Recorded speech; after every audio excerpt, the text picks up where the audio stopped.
Samajwadi party का नेता, आपका विधायक घोषणा करो ना, उस कमबख्त को निकालो पार्टी से और उसको एक बार यूपी भेज दीजिए, बाकी उपचार हम अपने आप करवा लेंगे। जो व्यक्ति छत्रपति शिवाजी महाराज की परंपरा पर गौरव की अनुभूति करने की बजाय लज्जा महसूस कर रहा हो और औरंगजेब को अपना नायक मान रहा हो, क्या उसको भारत के अंदर रहने का अधिकार होना चाहिए क्या? और समाजवादी पार्टी को इसका जवाब देना चाहिए। एक तरफ आप कुंभ को कोसते रहे और दूसरी तरफ औरंगजेब जैसे दुष्ट और क्रूर धर्मांध मंदिरों को तोड़ने वाले व्यक्ति को, भारत की आस्था को निर्ममता के साथ रौंदने का कार्य करने वाले व्यक्ति को महिमामंडन करते हो। आखिर कौन सी नस ऐसी आपकी दबी हुई है कि आप लोग अपने उस व्यक्ति पर, उस विधायक पर नियंत्रण नहीं कर पा रहे हैं? निकाल देना चाहिए बाहर या यहां बुलवाइए सम्मेलन में। उत्तर प्रदेश तो ऐसे लोगों का उपचार करने में बहुत देरी नहीं करता है। उत्तर प्रदेश के सीएम योगी आदित्यनाथ महाराष्ट्र से सपा विधायक अबू आजमी पर जबरदस्त भड़के हुए हैं। अबू आजमी ने क्रूर मुगल शासक औरंगजेब की तारीफ की थी। इसे लेकर महाराष्ट्र में तो सियासी बवंडर उठा ही, अब इसकी गूंज उत्तर प्रदेश में भी सुनाई दे रही है। यूपी के सीएम योगी आदित्यनाथ ने इस मुद्दे को लेकर अबू आजमी और सपा पर जबरदस्त निशाना साधा है।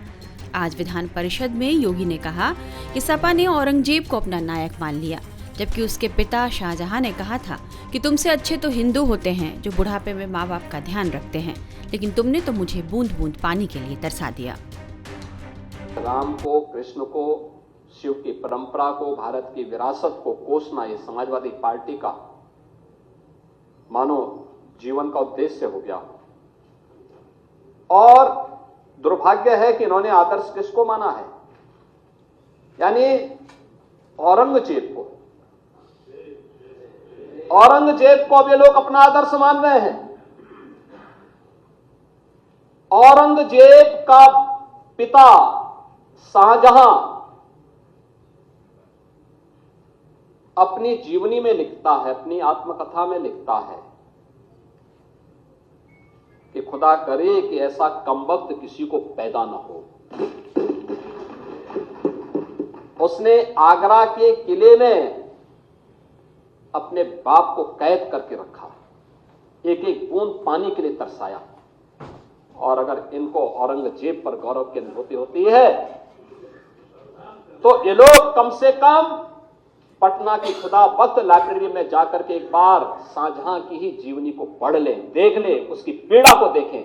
हां, जिनका आचरण औरंगजेब जैसा है वे लोग तो औरंगजेब पर गौरव की अनुभूति करें, लेकिन भारत को कम से कम इस पर न करें। और समाजवादी पार्टी को इसका जवाब देना चाहिए। भारत की आस्था पर प्रहार करने वाला दुर्दांत, धर्मांध, क्रूर शासक, उसको समाजवादी पार्टी आदर्श मानती है। जो भारत को रौंदने के लिए आया था, जजिया कर लगा रहा था, भारत का इस्लामीकरण कर रहा था। कोई सभ्य मुसलमान भी अपने पुत्र का नाम औरंगजेब नहीं रखता, क्योंकि इसे मालूम है यथा नाम तथा काम। अगर ऐसा नाम रखेंगे तो फिर एक एक बूंद पानी के लिए तरसना पड़ेगा। और शाहजहां ने भी अपनी जीवनी में लिखा है, उन्होंने कहा है कि औरंगजेब को कोसते हुए उसने लिखा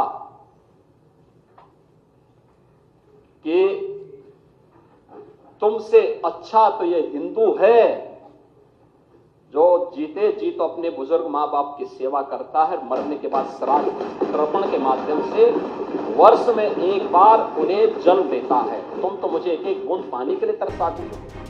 योगी यहीं नहीं रुके। उन्होंने कहा कि ऐसे लोगों को उत्तर प्रदेश भेज दो, हम उसका इलाज कर देंगे। यूपी में ऐसे लोगों के उपचार में ज्यादा देरी नहीं होती। अब समाजवादी पार्टी यह तय करे ये पटना की खुदाबख्त में क्या कर देते। ये समाजवादी पार्टी का नेता, आपका विधायक घोषणा करो ना, उस कमबख्त को निकालो पार्टी से और उसको एक बार यूपी भेज दीजिए, बाकी उपचार हम अपने आप करवा लेंगे। जो व्यक्ति छत्रपति शिवाजी महाराज की परंपरा पर गौरव की अनुभूति करने की बजाय लज्जा महसूस कर रहा हो और औरंगजेब को अपना नायक मान रहा हो, क्या उसको भारत के अंदर रहने का अधिकार होना चाहिए क्या? और समाजवादी पार्टी को इसका जवाब देना चाहिए। एक तरफ आप कुंभ को कोसते रहे और दूसरी तरफ औरंगजेब जैसे दुष्ट और क्रूर धर्मांध मंदिरों को तोड़ने वाले व्यक्ति को, भारत की आस्था को निर्ममता के साथ रौंदने का कार्य करने वाले व्यक्ति को महिमा मंडन करते हो। आखिर कौन सी नस ऐसी आपकी दबी हुई है कि आप लोग अपने उस व्यक्ति पर, उस विधायक पर नियंत्रण नहीं कर पा रहे हैं? और इसीलिए मैं कहना चाहता हूं कि खंडन क्यों नहीं समाजवादी पार्टी है? समाजवादी पार्टी खंडन करे इसका। लाल बिहारी सुनिए, समाजवादी पार्टी को, लाल बिहारी समाजवादी पार्टी को इसका खंडन करना चाहिए।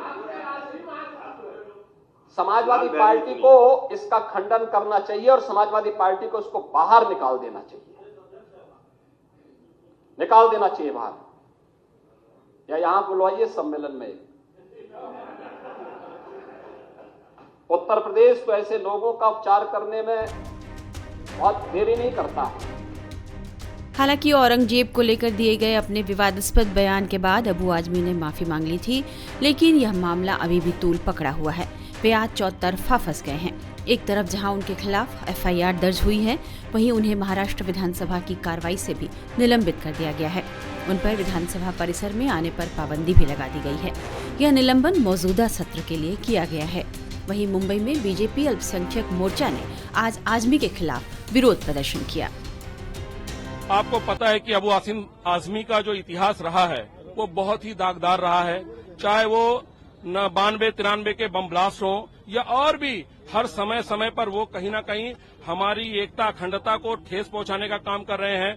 जो शासक 400 साल 500 साल पहले, जब हमारा भारत आजाद भी नहीं हुआ था, वो यहाँ पे शासक था और उनके बारे में इतिहास आपको पता है कि यहाँ पर किस तरह से जो हमारे बहुसंख्यक भाई हैं उनका कत्लेआम किया गया या जो भी उनको नुकसान पहुंचाया गया। ऐसे शासक को यहाँ पर जो महाराष्ट्र बहुत सद्भावना के साथ आगे बढ़ रहा है, एकता अखंडता के साथ आगे बढ़ रहा है, उसका जिक्र करके कहीं ना कहीं उन्होंने पूरे महाराष्ट्र को शर्मसार किया है।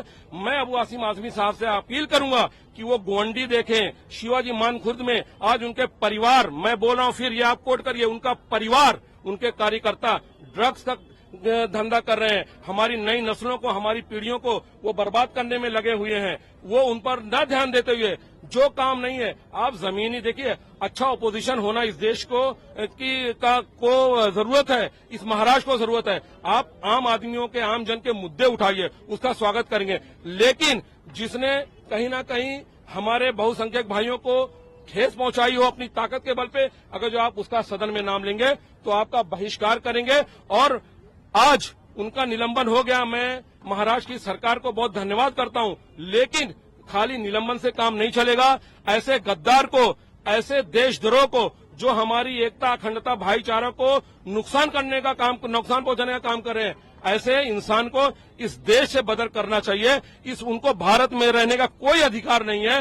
वो अगर जो भारत में जो दुश्मन है हमारे, उनको जीवित करना चाहते हैं या हमारी नई पीढ़ियों की जबान पर उनका नाम लाना चाहते हैं, तो वो ये देश छोड़कर चला जाए। हमेशा से उन्होंने इस देश के साथ खिलवाड़ किया है, उन्होंने हमेशा इस देश को बदनाम करने का काम किया है, महाराष्ट्र को बदनाम करने का काम किया है। वो आजमगढ़ से आए थे जीरो बनकर, आज इनको यहाँ बेशुमार दौलत है, इसी महाराष्ट्र ने दिया है, लेकिन इसी महाराष्ट्र के लोगों को वो उनके इमोशन से खेल रहे हैं, उनको ठेस पहुंचा रहे हैं। हम अभी यहाँ आंदोलन के बाद, ये चूंकि हमारी सत्ता है और हमारा एक संस्कार है, हम उग्र नहीं होते हैं, हम शांति से अपनी बात रखते हैं। अभी यहाँ के बाद हम बांद्रा पुलिस स्टेशन में जाएंगे, हमारे माननीय जो सीनियर पुलिस इंस्पेक्टर है उनसे आग्रह करेंगे, हमारे साथ लॉयर भी हैं, कि उनके ऊपर गुनाह दाखिल हो और देशद्रोह का गुनाह दाखिल हो।